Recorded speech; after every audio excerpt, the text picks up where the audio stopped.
প্রস্তাবের জন্য নির্বাচন কমিশনারদের নাম এখনো চূড়ান্ত করতে পারেনি সার্চ কমিটি। নির্বাচন কমিশন গঠনের সর্বোত্তম ব্যক্তিদের বাছাইয়ের কাজ চলছে।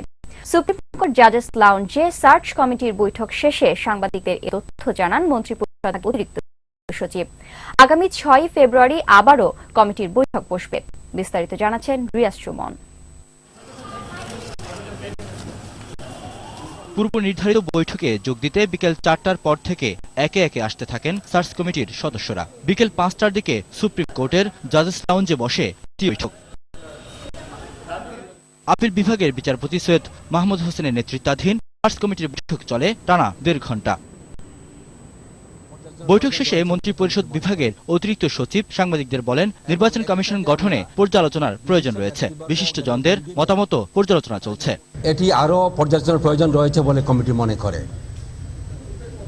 এবং একই সাথে আমরা বিশিষ্ট ব্যক্তিবর্গ গেল 2 দিনে তারা যে সমস্ত মতামত কমিটিকে দিয়েছেন তাদের মতামতগুলো পর্যালোচনা করা হয়। এগুলোর একটা সংক্ষিপ্ত সার আমরা তৈরি করেছি, খসড়া তৈরি করেছি আমরা। এটি চূড়ান্ত হওয়ার পরে আমরা আশা করছি যে আপনারা সেটিও পেতে পারেন আপনারা। তিনি বলেন, সর্বোত্তম ব্যক্তিদের বাছাই করছে সার্চ কমিটি। 20 জনের বাইরে নতুন কোনো নাম সার্চ কমিটি এখনো যুক্ত করেনি। এই সংক্ষিপ্ত তালিকায় যে নামগুলো ছিল ওইগুলোই এখনো আছে।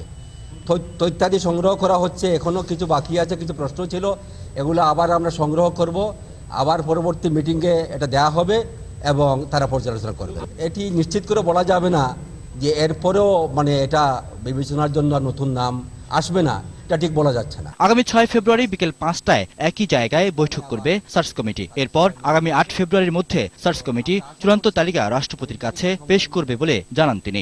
আগামী 8 তারিখের মধ্যে তাদের সুপারিশ চূড়ান্ত করতে পারবেন। রিয়াজ সুমন, 21 টেলিভিশন, ঢাকা। সিলেটের তারাপুর চা বাগানে জমি নিয়ে ভূমি মন্ত্রণালয়ের স্মারক জালিয়াতি মামলায় রাগিব আলী ও তার ছেলে আব্দুল হাইকে 14 বছর করে কারাদণ্ড দিয়েছে আদালত। একই সঙ্গে তাদেরকে 40,000 টাকা জরিমানাও করা হয়েছে। দুপুরে পুলিশ তাদের আদালতে হাজিরের পর সিলেট মুখ্য মহানগর হাকিম সাইফুজ্জামান হিরো এ রায় ঘোষণা করেন। তারাপুর চা বাগানের জমি দখলে ভূমি মন্ত্রণালয়ের স্মারক জালিয়াতি এবং সরকারের 1,000 কোটি টাকা আত্মসাতের অভিযোগে রাগিব আলী ও তার ছেলের বিরুদ্ধে 2005 সালে 2টি মামলা দায়ের করা হয়।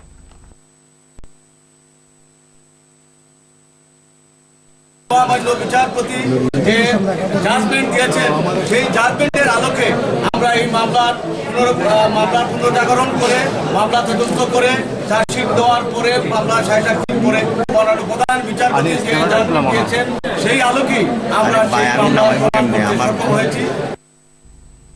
বেসরকারি ব্যবস্থাপনায় আগামী 19 ফেব্রুয়ারি শুরু হচ্ছে হজের প্রাক নিবন্ধন, চলবে 30 নভেম্বর পর্যন্ত।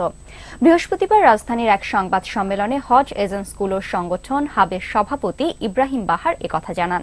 কোরবানি ছাড়া এবার সর্বনিম্ন প্যাকেজ মূল্য নির্ধারণ করা হয়েছে 3,19,355 টাকা। হাবের তালিকাভুক্ত ট্রাভেল এজেন্সি শুধু এই প্রাক নিবন্ধন করতে পারবে বলে জানান তিনি।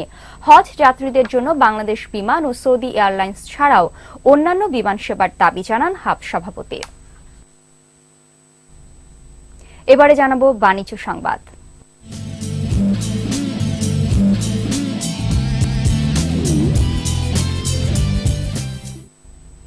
বছরে 10,000 গাড়ি উৎপাদনের লক্ষ্যমাত্রা নিয়ে দেশের সর্ববৃহৎ সংযোজন কারখানা চালু করল ইফাদ অটোস লিমিটেড। ধামরাইয়ে ঢাকা আরিচা মহাসড়কের পাশে কারখানাটির আনুষ্ঠানিক কার্যক্রম উদ্বোধন করেন ভারতের গাড়ি নির্মাণকারী প্রতিষ্ঠান অশোক লেল্যান্ডের সিইও এবং ব্যবস্থাপনা পরিচালক বিনোদ কেতেসারি। এ সময় উপস্থিত ছিলেন ভারতীয় হাই কমিশনার হর্ষবর্ধন শ্রীংলা, স্থানীয় সংসদ সদস্য এম.এ. মালিক, ইফাদ গ্রুপের চেয়ারম্যান ইফতেখার আহমেদ টিপু ও ব্যবস্থাপনা পরিচালক তানভীর আহমেদ সহ প্রতিষ্ঠানের ঊর্ধ্বতন কর্মকর্তারা। সংবাদে আবারও নিচ্ছি ইসলামিক ব্যাংক বিরতি। যখন ফিরছি তখন অন্যান্য খবরের সঙ্গে আরও থাকবে যুক্তরাষ্ট্রের নতুন পররাষ্ট্রমন্ত্রী রেক্স টিলারসন, ইসলামী জঙ্গি দমনে ট্রাম্পের নতুন কর্মসূচি।